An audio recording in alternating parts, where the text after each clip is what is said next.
Good morning friends, তোমরা সকলে কেমন আছো? আশা করি তোমরা সবাই ভালো আছো। হ্যাঁ, আমিও ভালো আছি। কোনো সময় ভালো আছি, কোনো সময় খারাপ আছি, এইরকম আর কি। জ্বর গেল, কদিন আগে জ্বর হয়েছিল খুব। তো আজকে অনেকদিন পরই একটা বিগ ব্লগ নিয়ে চলে এলাম।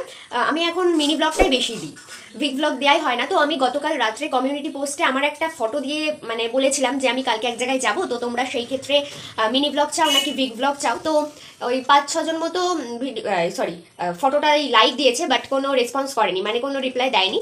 তো আমি ভাবলাম যাই হোক, আমি মিনি ব্লগ তো দিয়েছি এই যাওয়াই আর কি, কিন্তু একটা বিগ ব্লগও করে ফেললাম আজকে অনেকদিন পরেই।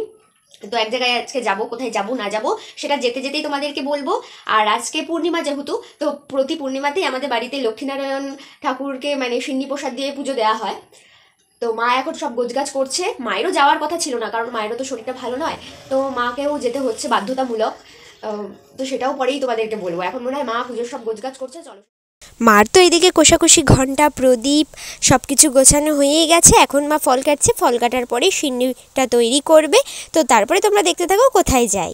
আমি স্নান করে চলে এসেছি, এখন তো ওই পুজো হচ্ছে। মাকে বললাম মা রেডি হয়ে নাও, আমি আর ভাই পুরো রেডি। মাকে বললাম তুমি রেডি হয়ে নাও, মা বলছে না আমি অঞ্জলি দিয়ে তবেই রেডি হব। সারা বছর তো পুজো দেয়, বলো, পূর্ণিমা তো আর বছরে একবার হয় না, সারা বছর পুজো দেয়, অঞ্জলি দেয়। আমি বললাম যে একবার না দিলে তো কিছু হবে না, বলছে না আমি অঞ্জলি দিয়ে তবেই রেডি হব। শাঁকুলুর আওয়াজ হয়তো পাচ্ছ তোমরা, পুজো হচ্ছে ওইদিকে, মা অঞ্জলি দিয়ে রেডি হবে। পুজো তো হয়ে গেছে, মা এখন রেডি হচ্ছে, আর আম্মা আমাকে প্রসাদ দিল। আমার আম্মা আর এই ভাড়া আম্মা মিলি সব প্রসাদগুলো গোছগাছ করছে। আমি এই আম্মাকে ভাড়া আম্মা কেন বলি জানো তো? কারণ এই আম্মা আমাদের বাড়ি অনেক বছর ভাড়া ছিল, কিন্তু এখন তো আর আমাদের বাড়ি ভাড়া দেওয়া হয় না। এখন এই আম্মা অন্য জায়গায় থাকে, কিন্তু আমাদের বাড়িতে তাও মাঝে মাঝে আসে। তো তারপরে আমি, মা, ভাই তো চলে এলাম বাস স্ট্যান্ড। আর বাসে তো উঠেই পড়েছি, দেখলেই তোমরা। তো চলো এবার যেতে যেতে বলি যে আমরা কোথায় যাব। আমরা ফার্স্টেই যাব সিন্দ্রাণী, আমার মিমি বাড়িতে। ওখান থেকে মেশোর গাড়ি করে যাব বেড়েগোপালপুর। মিমি বাড়ি যেতাম না, কিন্তু আমি যেহেতু বাসে চড়তে পারি না, বাসে চড়লে আমার বমি হয়, তো বমি আমার হয়েছে, এর জন্য শরীর খুব ক্লান্ত হয়ে গেছিলো। এর জন্যই আমরা ফার্স্টে গেছি মিমি বাড়িতে, গিয়ে কিছু খেয়েছি, খেয়ে ওষুধ টষুধ খেয়ে ওখান থেকে তারপরে বেরিয়েছি। মা তো যেতই না, কারণ মায়ের শরীরটা খুব একটা ভালো নেই। আর বেড়েগোপালপুর যেতে হলে নাকি 3-4টে বাস চেঞ্জ করতে হয়। মা এখন আর অত জার্নি করতে পারে না।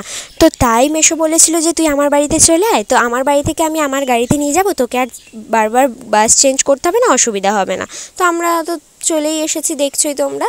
তো তারপরে মেশোর গাড়িতে উঠে পড়লাম, রওনা দিলাম বেড়েগোপালপুর যাওয়ার উদ্দেশ্যে। বেড়েগোপালপুর আমরা যাচ্ছি কারণ আমার মায়ের ছোটো মামির মেয়ে, তোমরা এক কথায় বলতে পারো মায়ের মামাতো বোনের শ্বশুরবাড়ি যাচ্ছি। কারণ ওই মাসিমণি ঠাম্মা শাশুড়ি মারা গিয়েছিলেন, তো আজকে তাই শ্রাদ্ধের খাওয়া দাওয়া ছিল। আর এর আগেও ওই মাসিমণিরা 3-4টে অনুষ্ঠানে আমাদের নিমন্ত্রণ করেছিল, কিন্তু আমরা যেতে পারিনি বলে ওরা খুব রাগ করে।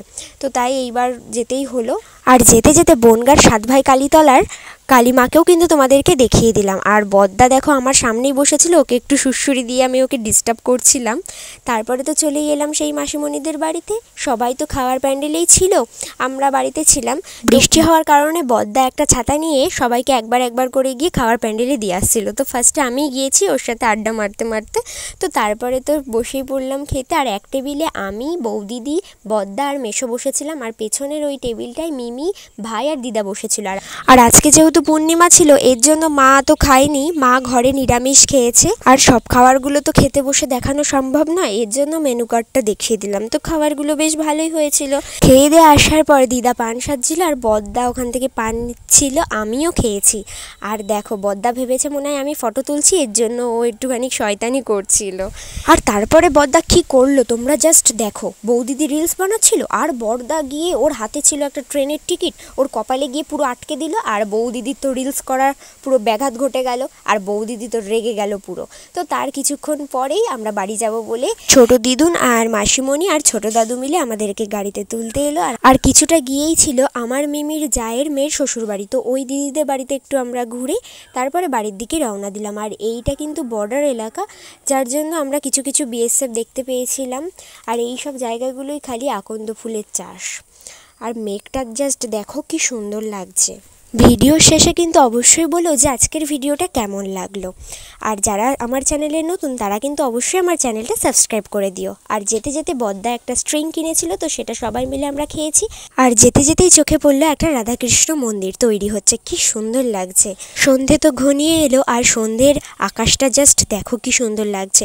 তো তারপরে আমরা বৌদিদির বাপের বাড়ি গিয়েছিলাম, সেখান থেকে ঘুরে আমরা বাড়ি চলে গেছি। টাটা।